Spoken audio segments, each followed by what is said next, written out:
Every major breakthrough in your life, the promotion you didn't ask for, the startup you never launched, the conversation you avoided, has one thing in common. Fear got to you before action did. And here's the truth no one wants to admit. Fear doesn't mean danger. It means pattern recognition. Your brain has simply learned through repetition or trauma that risk equals threat. But that equation is outdated. It's using prehistoric software to navigate a modern world of high-stakes opportunity. So today, we're going to break that pattern. You're going to learn how to override your brain's fear response and install a new protocol that flips risk into reward. Because the problem isn't fear itself. It's what your brain does in the first 2 seconds after fear hits. That moment determines everything, whether you freeze, fold, or move forward. And most people, they freeze, not because they're weak, but because their nervous system has been trained to interpret any unknown as danger. But here's the leverage point. Fear is just neurochemistry. Specifically, a surge of norepinephrine combined with a drop in dopamine. That creates the internal cocktail of tension, doubt, and hesitation. But if you interrupt that chemical cascade in the first 2 seconds, you don't just feel less fear, you rewire your baseline reaction to it. Think of your brain like a search engine. Type in risk, and it pulls up every failure, every embarrassment, every mistake you've ever logged under that keyword. The problem isn't the fear. The problem is the indexing system, and you can change it. Because while your prefrontal cortex is searching for control, your amygdala is lighting up the alarms. That means the first tactical shift has to happen before thought even begins. You don't calm down through thinking. You calm down through commanding. And that's exactly what we're about to install. A fear override command you can run in real time. One that changes your nervous system's interpretation of risk from danger to activation. This is not theory. It's what Navy SEALs use in live combat. It's what elite negotiators use in boardrooms. And it's what you're going to use in the next 5 minutes.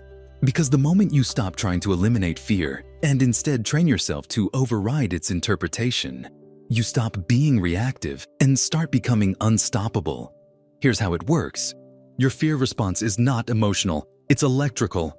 It begins in the amygdala, which acts like a motion detector for threats. It scans your environment and your imagination for any sign of danger. But it doesn't analyze, it reacts. That reaction sends a surge of norepinephrine, heightening your alertness but also tightening your body. It slows down decision-making and locks your attention onto perceived threats. This is useful in a jungle, not in a pitch meeting, not on a sales call, and definitely not when you're about to bet on yourself. The key is to intercept this signal before it loops into paralysis, and to do that, you install what I call the command interrupt. It's a simple 3-phase override that targets the fear response at the nervous system level. Phase 1 is breath-based, not slow, not meditative, strategic. You'll use the double inhale followed by a slow exhale. One sharp breath in, then another shallow sip of air and a long controlled release. What this does is mechanically flatten the diaphragm, sending a direct signal to your brainstem that says no threat here. This isn't woo-woo. It's respiratory control over neural panic. And you don't need 10 minutes, you need 1 cycle repeated 3 times. That's your first line of override. Phase 2 is movement, but not random. It's controlled micro-movement. Fear locks your body. Your goal is to unlock it. The best method? Activate the muscles around your jaw and neck, because that's where sympathetic tension accumulates fastest. Do this. Press your tongue firmly against the roof of your mouth while rolling your shoulders backward in a slow circle. You'll feel immediate relief in the vagus nerve. That's not relaxation. That's a shift from sympathetic to parasympathetic activation. Translation: your system stops bracing for threat and starts allowing forward movement. But that's not enough. Phase 3 is the mental reframing loop. This is where the actual code gets installed. You're going to speak one command, out loud if possible, internally if not. And it must be precise. You say this is activation, not anxiety. That one phrase does 2 things. First, it relabels the sensation so your brain can't fall back on the fear archive. Second, it gives your prefrontal cortex a job. That restores executive control. And that's the entire override. Breath to intercept, movement to release, reframing to redirect. The entire cycle takes under 15 seconds. You use it the moment you feel fear spike, in your chest, in your throat, in your jaw. This is not about pretending you're not afraid. It's about taking control of what fear means. Because the second your brain believes that risk equals activation, not danger, your behavior changes. You take the shot, you speak up, you move forward. And you do it without adrenaline hijacking your decision. This isn't motivation, it's neurological reprogramming. You're not pumping yourself up, you're deleting an outdated association between tension and threat. And once that association breaks, your entire world of action expands.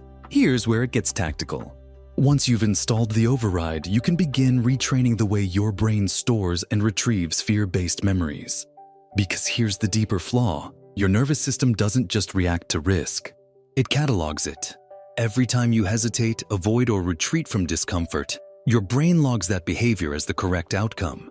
And the next time you face a similar trigger, the fear response will activate faster and stronger. That's how avoidance becomes identity. So you're not just fighting fear, you're fighting the reinforced pattern of choosing safety. To break that loop, you need what I call the exposure recode. This is not about flooding yourself with fear. It's about strategically dosing controlled risk to prove to your nervous system that the old threat is no longer valid. Here's how it works. You select one action daily that carries a low-level risk but a high psychological reward. This might be making a decisive ask, delivering a short pitch, recording a message, or walking into a room where you feel underqualified. The key is that it must be voluntary, specific, and time-bound. You tell yourself in advance, this is today's exposure rep, and when you complete it, no matter the outcome, you mark it. That act of completion sends a powerful signal to your brainstem that threat was perceived, engaged, and survived. That survival is what updates your stress map.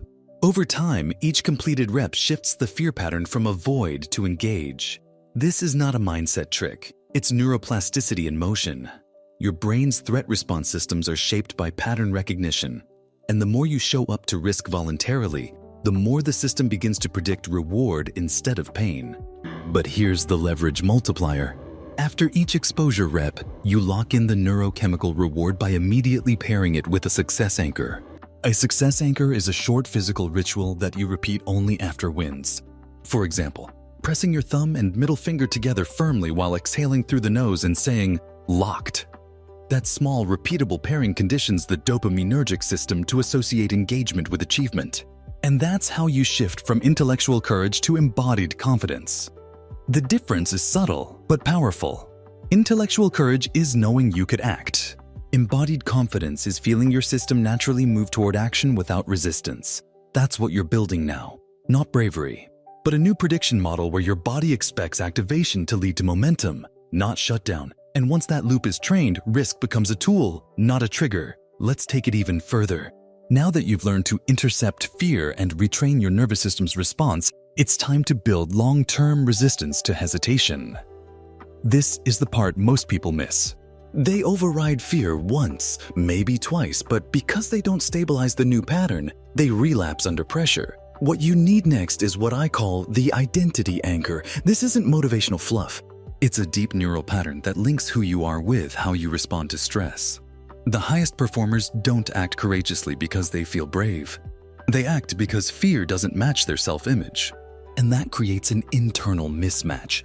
When your identity says, "I move toward risk," but your body starts freezing, the brain resolves that conflict fast by pushing you into motion. So here's the protocol. First, you craft your anchor phrase. It must be short, active, and framed as identity. Not, "I will try," not, "I am fearless," that's fantasy. Instead, go with something like, "I initiate under pressure," or "I act before doubt wins." The key is truth plus direction. You say this phrase every single time you do the override, right after the reframing command. That stacks the override onto your identity, but saying it isn't enough. You need to embed it. So here's the system. Choose one moment each day where you expect mild resistance. It might be a call you don't want to make, a workout you're avoiding, or an email you're hesitating to send. Before the action, do the override. After the action, speak the identity anchor. This links fear response, override behavior, and self-definition into one loop. And once the loop is locked in, it becomes automatic. The same way your body knows how to balance on a bike without thinking, your system will start associating hesitation with immediate forward movement. But here's where it gets tactical. After 5 days of this practice, you install what I call the escalation lever. This means once per week, you choose a larger stretch level action that requires more risk, something that you've been avoiding for weeks. Before that moment, you run the override cycle, speak your identity anchor, and then immediately move. No thought, no pause. This process doesn't just override fear. It creates a new emotional association between stress and expansion. And that's the leverage most people never access. Because they're stuck waiting for fear to disappear, not realizing that fear is just misrouted activation. You don't eliminate it, you redirect it. And the more you do, the more fear becomes fuel. And now, here's the final layer. The performance multiplier that turns all of this into a permanent operating system. You've learned how to override fear in real time, retrain your nervous system through exposure, rewire identity through anchors, and scale up through controlled escalation. But none of that sticks without one critical factor: integration. Integration is what separates people who temporarily break through fear from those who make fear irrelevant. And the key to integration is repetition under precision, not pressure. This is where you build what I call your activation window. That's a fixed, recurring time block, 15 minutes per day, where you deliberately enter a microstate of psychological risk. This is your training arena. No distractions, no multitasking, no second guessing. During that window, your only objective is to choose and act on one task that you would usually postpone because of discomfort. The more consistently you do this, the more your brain begins to predict progress instead of panic when discomfort shows up. You're not just building tolerance, you're installing a reflex. And that reflex is simple. When risk appears, action follows, not after analysis, not after reassurance, immediately. That's how elite performers operate. They don't spend their lives in fearlessness. They operate through conditioning. Their system is trained to bypass hesitation, not because they don't feel it, but because they've burned a deeper groove in the nervous system that routes energy into motion. This is your final takeaway. You don't need to remove fear, you need to rewrite its instructions. You do that through breath interception, somatic release, identity anchoring, progressive exposure, and scheduled activation. Each one stacks, each one compounds. And once they're integrated, you stop negotiating with fear and start converting it into forward energy. At that point, your edge in performance is no longer about talent, confidence, or timing. It's about the code you've installed. That code runs in the background, quietly overriding the resistance that paralyzes everyone else. And while they hesitate, you move. That's what gives you the advantage. That's what separates execution from excuses. If this protocol hit like a switch, and you want more mental rewiring tools like this one, subscribe to Success Code now. This channel is not content. It's your arsenal. Every week, you'll get one more upgrade, one more neural instruction, designed to sharpen your edge and hardwire your competitive advantage. Install the code, run the protocol, and move forward while others wait.